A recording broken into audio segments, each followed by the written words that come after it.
Learning grid design. So this is the logo that we're going to be creating on a grid today, and it's for WebMountain. So if you've been following my Instagram feed, you'll notice that there's a series of sketches and then development on Illustrator to get to this stage. And now we're ready to finally put it onto a grid and make sure that it's all lined up perfectly. So you want to open up a new document in Illustrator and then go to View, Show Grid, and then you also want to turn on Snap to Grid. This is really important for the initial stages of creating your logo.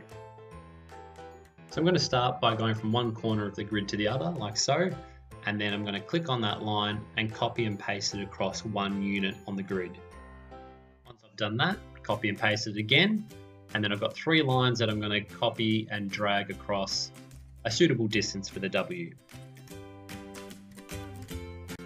Once I've got the 3 sets of 3 lines, I'm going to copy them, and then I'm just going to transform and rotate. This is now going to form my W, and all I need to do is just get this into the right place so that all the lines line up with how I want them to be.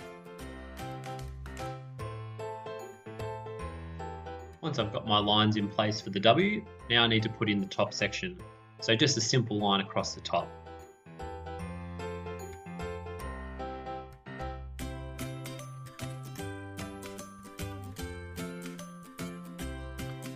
What I can do now is actually go to View and then turn off my Snap to Grid. The reason for this is because I have all of my lines already in the grid and I'm happy with them. I need some flexibility with how I'm going to move about when I'm not on the grid. So that's why I've turned it off. And now all I'm doing is pretty much measuring the distance between each set of line and then making sure that that's consistent up the top.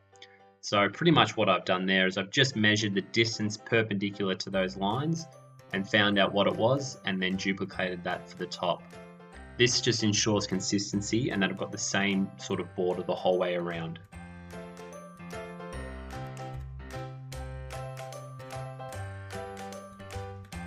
Essentially now I've got all the lines in place. What I do want to do is just to check to make sure that that W is the right proportions and how I want it.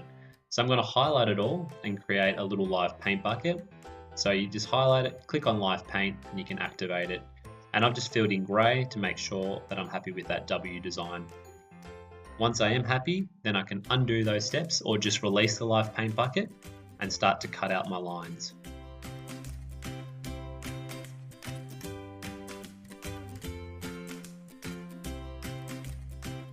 There's a couple of ways I can go about cutting out the lines. The first is like so, just clicking onto the line and then guiding it back to where it intersects.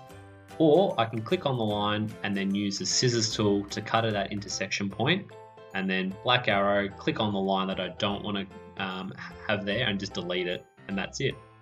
I'm just going to speed it up a little bit and do that at every instance.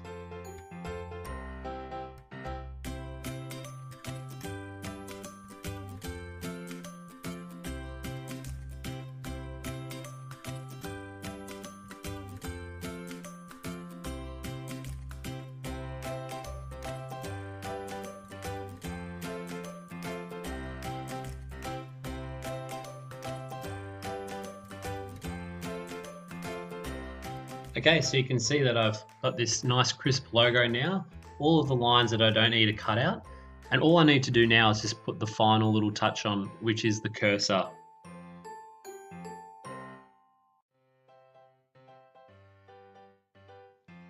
So the cursor that I'm going to be putting in is, if you refer back to the design, isn't a full arrow, it's just one of the arrow heads that goes in. So what I need to do is I need to put in a vertical line like so, which is at 270 degrees. And then if I look at my other diagonal, that's at 300. So I form this little triangle and I put my halfway angle in, which is 285. And you can see there, it's probably not quite long enough. I'll just make it a bit longer.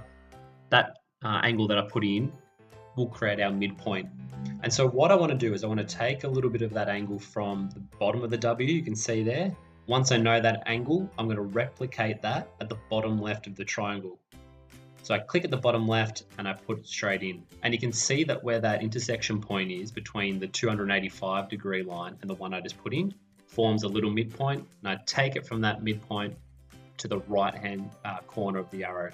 Then again, I can just trim my lines like I did before so to get rid of what I don't want.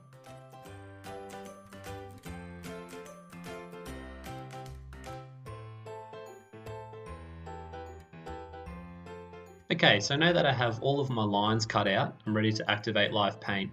So what I'm going to do is highlight this whole thing, go over to the Live Paint bucket and then click in and activate it. I'm going to have a black outline and then I'm going to have black on the left and right of the W.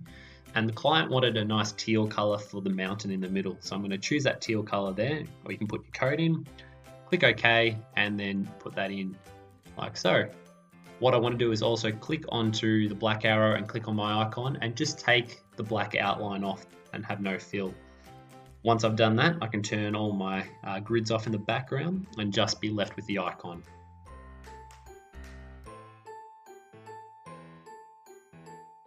Now you're ready to pair your icon with some type and you're all done.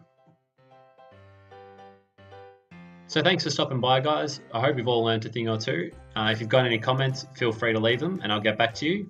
Otherwise, if you like the video, please like and share. Cheers.